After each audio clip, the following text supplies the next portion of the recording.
श्लोकम्। किं नो राज्येन गोविन्द किं भोगैर्जीवितेन वा येषामर्थे काङ्क्षितं नः राज्यं भोगा सुखानि च तैमावस्थिता युद्धे प्राणान् त्यक्त्वा तनानि च आचार्या पितरः पुत्राः तथैव च पितामहाः मातुला श्वशुरा पौत्राः श्याला சம்பந்தினஸ்ததா.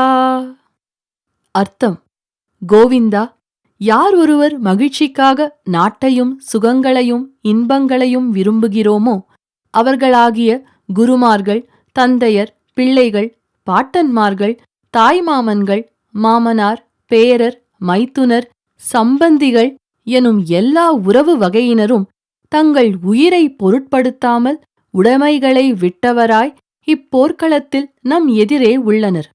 ஆகவே இந்நிலையில் நாடோ, அரச பதவியோ, சுகபோகங்களோ, நம் உயிரோ நமக்கு எவ்விதத்தில் பயன் தரும்?